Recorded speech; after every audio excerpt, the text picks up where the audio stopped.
Conversar aqui com o ministro Paulo Pimenta, e a minha pergunta é muito objetiva no Poder RS hoje. Quanto de recurso o governo federal já liberou para o Rio Grande do Sul? Nós já disponibilizamos 91 bilhões de reais para o Rio Grande do Sul. Nesses recursos nós temos recursos que são antecipação de pagamento de benefícios, como os benefícios previdenciários. Nós temos os recursos da antecipação do Fundo de Garantia que nós permitimos que os trabalhadores e trabalhadoras que residem na chamada mancha de inundação pudessem antecipar o saque de até R$ 6.240 do Fundo de Garantia. Nós temos recursos que foram transferidos para os municípios na área da saúde, na área da educação.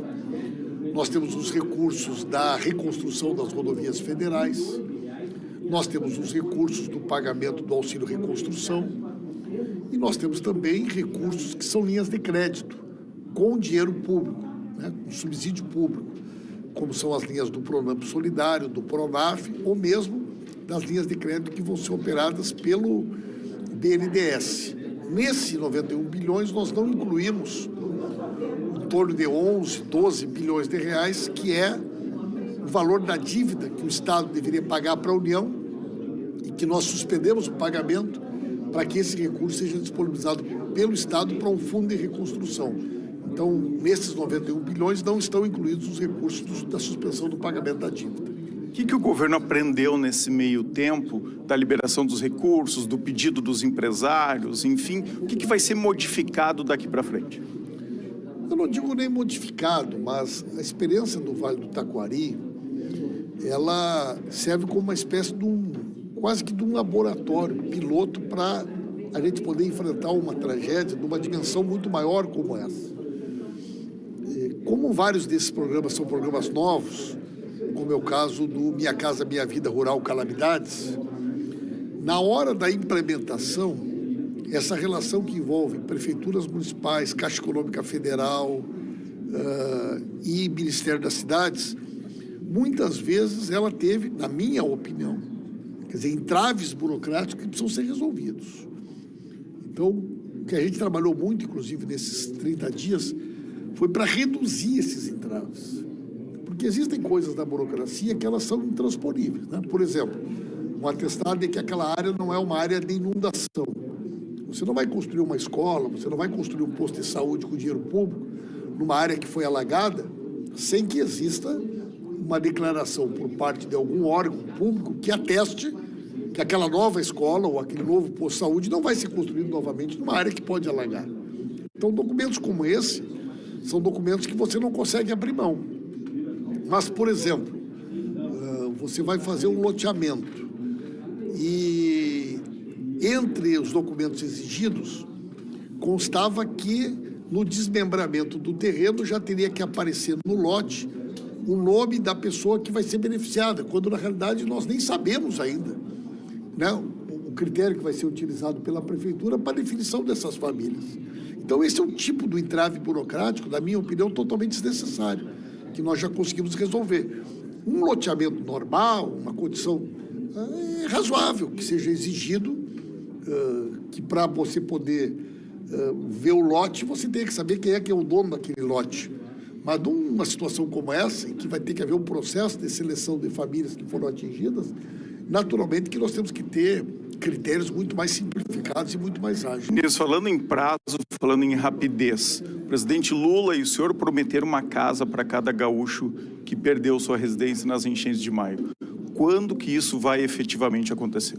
Em primeiro lugar, o presidente Lula afirmou que as famílias que se enquadram no critério do Minha Casa Minha Vida, faixa 1 e 2, ou seja, que tem renda de até R$ 4.400, essa residência será custeada pelo governo federal. Importante a gente fazer essa ressalva. Pessoas que se enquadram nos critérios do Minha Casa Minha Vida 1 e 2. Esse recurso ele vai ser transferido para a prefeitura.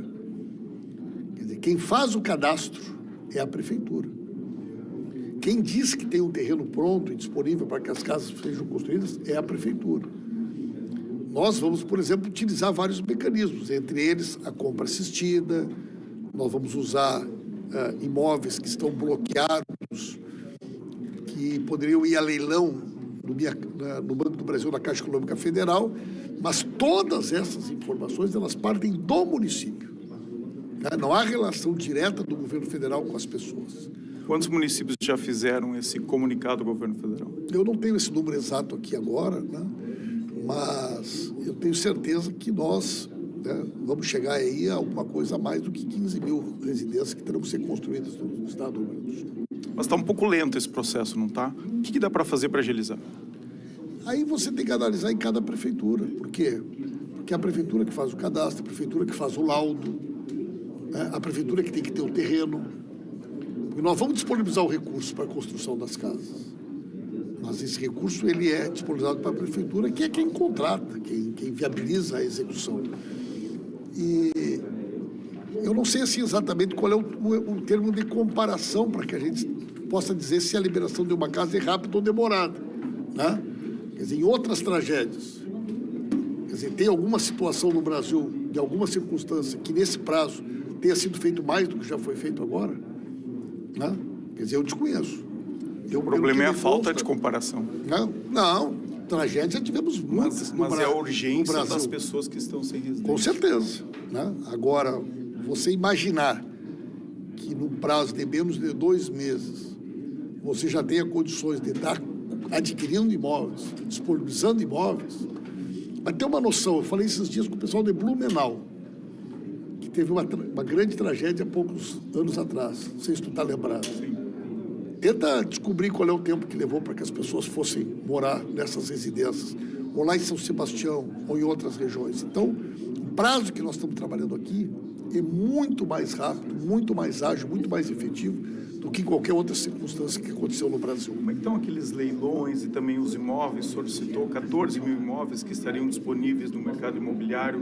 Como é que estão essas outras ações? Nós estamos já com a portaria permitindo que as pessoas possam ofertar os imóveis e nós já estamos identificando, né, através da portaria que foi publicada no site da Caixa Econômica Federal, esses imóveis para que eles possam ser adquiridos. Agora, vejam bem, à medida que nós adquirirmos o imóvel, é a prefeitura que vai fazer o cadastro e a seleção de qual é a ordem de prioridade que as pessoas vão ocupar.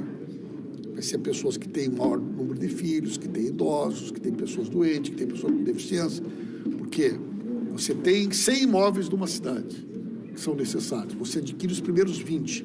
Quem são as primeiras 20 famílias? É a Prefeitura Municipal que vai dizer. Não é o governo federal que vai escolher. Para encerrar, só aqui, o Voltaire já está me olhando com cara feia aqui do lado. Quero lhe perguntar sobre esse mapa da transparência, né, que foi divulgado hoje. O senhor acredita que com isso a população vai enxergar melhor aonde que está chegando os recursos e também tem que fiscalizar junto à sua prefeitura? O nosso objetivo é esse, né? É garantir para a imprensa, garantir para a população, né, todas as informações. Aí o prefeito vem e diz, olha, na minha cidade não veio nenhum recurso para apoiar nos abrigos. A pessoa vai ali no site e ela vai ver o dia que foi disponibilizado o dinheiro, o dia que foi feito o pagamento. Então, até é uma ferramenta muito importante de combate às fake news e à desinformação. Muito bem, deixa eu chamar a sonora aqui do presidente Lula, só para ficar claro. Fecha o ponto aqui, meu diretor Igor, tá? Que facilita aí. Vamos chamar aqui, eu quero chamar um VT do presidente Lula falando sobre essa questão das casas, que eu acho importante deixar bem transparente. Roda aí. E é por isso que nós garantimos, não apenas uma forma do cara voltar à sua casa. Nós vamos utilizar, e eu quero repetir aqui de viva voz, todas as pessoas que perderam a sua casa por conta dessa coisa que aconteceu aqui, vai ter o direito de ter uma casa no padrão do Minha Casa Minha Vida, faixa 1 e faixa 2. Não tem porquê. Olha só, em São Leopoldo, então, o presidente Lula falou de forma absolutamente clara. E o ministro Pimenta ali, ele fez uma correção, mas é mais ou menos. O que o presidente Lula disse? Todas as pessoas, todos os gaúchos atingidos pelas enchentes de maio terão direito a uma nova casa. Essa foi uma promessa muito clara dele. Qual é o limite? E aí o ministro Pimenta comentou sobre isso. É a linha, a faixa 1 e 2 do Minha Casa Minha Vida. Mas em nenhum momento o presidente Lula disse que alguém, por exemplo, que tem uma casa no valor de 300, 400, 500 mil reais, não teria direito a ter uma nova casa. Tem direito sim, o governo vai ajudar, com este limite financeiro da faixa 1 e 2, dá em torno de 230 mil reais. Então isso é importante e andou muito devagar. O que o ministro Pimenta falou? Está andando devagar porque depende do cadastramento e do pedido feito pelas prefeituras, pelos municípios. É preciso acelerar isso, porque as pessoas estão precisando ter a sua casa, é o mínimo, né? O mínimo de dignidade que todo mundo merece.